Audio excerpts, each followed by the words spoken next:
আপোনালোকে সকলোৱে গমেই পাইছে যে যি মুছলমানসকলৰ সম্পত্তি সমগ্ৰ ভাৰতবৰ্ষত ৱাকাফ বোৰ্ডৰ অধীনস্থ যি মুছলমানসকলৰ সম্পত্তি আছে এই সম্পত্তিৰ ওপৰত এতিয়া চৰকাৰৰ বিজেপি চৰকাৰৰ আৰু কিছুমান নেতাৰ এতিয়া নজৰ পৰিছে আৰু সেই নজৰত মুছলমানৰ সম্পত্তি এতিয়া থৰক ভৰক কৰি আছে।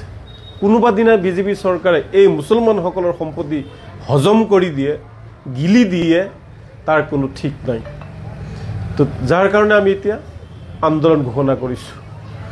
অচিৰে আমি অসমত নিজৰ সম্পত্তি, নিজৰ ৱাকাফ সম্পত্তিসমূহ ৰক্ষাৰ কাৰণে আমি সমগ্ৰ অসমজুৰি আমি গণতান্ত্ৰিকভাৱে আন্দোলন কৰিম। কিন্তু তাৰ পূৰ্বে আমি চৰকাৰক অনুৰোধ জনাইছোঁ যে আমাৰ যিসমূহ সম্পত্তি আছে সেই সম্পত্তি কাৰোবাৰ পৈতৃক সম্পত্তি নহয়। ইয়াৰ পূৰ্বপুৰুষৰ পৰা ক'ৰবাত মছজিদৰ বাউণ্ডাৰীত আছে, মছজিদৰ মাটি আছে, ক'ৰবাত মাদ্ৰাছাৰ মাটি আছে, ক'ৰবাত ঈদগাহৰ মাটি আছে, ক'ৰবাত আকৌ অনাথ শিশুসকলৰ কাৰণে ক'ৰবাত মাটি আছে যিসমূহ ভাড়া দি বা যিসমূহ বিভিন্ন কামত লগাই মুছলমানসকলৰ যিসমূহ দুখীয়া মানুহ আছে সেইসকলৰ কল্যাণৰ কাৰণে তাৰ পৰা কাম কৰা হয়। সেই বিজেপি চৰকাৰৰ নেতৃবৰ্গ আপোনালোকৰ কিয় চকু পৰিছে এই সম্পত্তিৰ ওপৰত? আপোনালোকৰ নজৰ ইমান বেয়া কিয়? কিয় মুছলমানৰ অধিকাৰ বাৰম্বাৰ আপোনালোকে কাঢ়ি ল'ব বিচাৰিছে?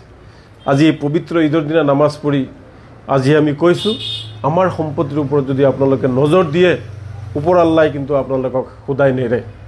আমাৰ সম্পত্তিৰ ওপৰত এই অনাথ শিশুসকলৰ সম্পত্তি, মাদ্ৰাছা মছজিদৰ সম্পত্তি, ঈদগাহৰ যি মাটি এইসমূহত যদি আপোনাৰ নজৰ পৰে, যদি ৱাকাফ বোৰ্ডৰ যি আইন এই আইন যদি সংশোধন কৰিব বিচাৰিছে আৰু যদি আপোনালোকে তাক অধিগ্ৰহণ কৰিব বিচাৰিছে তেতিয়াহ'লে খুব ভাল নহ'ব। ওপৰৱালাৰ জৰিয়তে আপোনালোকৰ পাপ লাগিব আৰু আমিও বহি নাথাকোঁ। ঈদৰ দিনা ঘোষণা কৰিছোঁ আমিও বহি নাথাকোঁ, আমিও গণতান্ত্ৰিকভাৱে আন্দোলন কৰিবলৈ সাজু হৈছোঁ।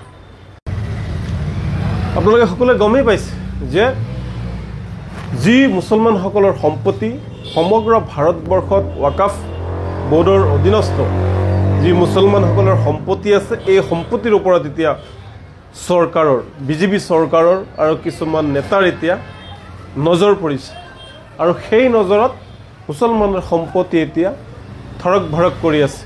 কোনোবা দিনা বিজেপি চৰকাৰে এই মুছলমানসকলৰ সম্পত্তি হজম কৰি দিয়ে, গিলি দিয়ে, তাৰ কোনো ঠিক নাই। তো যাৰ কাৰণে আমি এতিয়া আন্দোলন ঘোষণা কৰিছোঁ। অচিৰে আমি অসমত নিজৰ সম্পত্তি, নিজৰ ৱাকাফ সম্পত্তিসমূহ ৰক্ষাৰ কাৰণে আমি সমগ্ৰ অসমজুৰি আমি গণতান্ত্ৰিকভাৱে আন্দোলন কৰিম। কিন্তু তাৰ পূৰ্বে আমি চৰকাৰক অনুৰোধ জনাইছোঁ যে আমাৰ যিসমূহ সম্পত্তি আছে সেই সম্পত্তি কাৰোবাৰ পৈতৃক সম্পত্তি নহয়। ইয়াৰ পূৰ্বপুৰুষৰ পৰা ক'ৰবাত মছজিদৰ বাউণ্ডাৰীত আছে, মছজিদৰ মাটি আছে, ক'ৰবাত মাদ্ৰাছাৰ মাটি আছে, ক'ৰবাত ঈদগাহৰ মাটি আছে, ক'ৰবাত আকৌ অনাথ শিশুসকলৰ কাৰণে ক'ৰবাত মাটি আছে যিসমূহ ভাড়া দি বা যিসমূহ বিভিন্ন কামত লগাই মুছলমানসকলৰ যিসমূহ দুখীয়া মানুহ আছে সেইসকলৰ কল্যাণৰ কাৰণে তাৰ পৰা কাম কৰা হয়। সেই বিজেপি চৰকাৰৰ নেতৃবৰ্গ আপোনালোকৰ কিয় চকু পৰিছে এই সম্পত্তিৰ ওপৰত? আপোনালোকৰ নজৰ ইমান বেয়া কিয়? কিয় মুছলমানৰ অধিকাৰ বাৰম্বাৰ আপোনালোকে কাঢ়ি ল'ব বিচাৰিছে? আজি পবিত্ৰ ঈদৰ দিনা নামাজ পঢ়ি আজি আমি কৈছোঁ আমাৰ সম্পত্তিৰ ওপৰত যদি আপোনালোকে নজৰ দিয়ে ওপৰ আল্লাই কিন্তু আপোনালোকক সদায় নেৰে। আমাৰ সম্পত্তিৰ ওপৰত এই অনাথ শিশুসকলৰ সম্পত্তি, মাদ্ৰাছা মছজিদৰ সম্পত্তি, ঈদগাহৰ যি মাটি এইসমূহত যদি আপোনাৰ নজৰ পৰে, যদি ৱাকাফ বোৰ্ডৰ যি আইন এই আইন যদি সংশোধন কৰিব বিচাৰিছে আৰু যদি আপোনালোকে তাক অধিগ্ৰহণ কৰিব বিচাৰিছে তেতিয়াহ'লে খুব ভাল নহ'ব। ওপৰৱালাৰ জৰিয়তে আপোনালোকৰ পাপ লাগিব আৰু আমিও বহি নাথাকোঁ।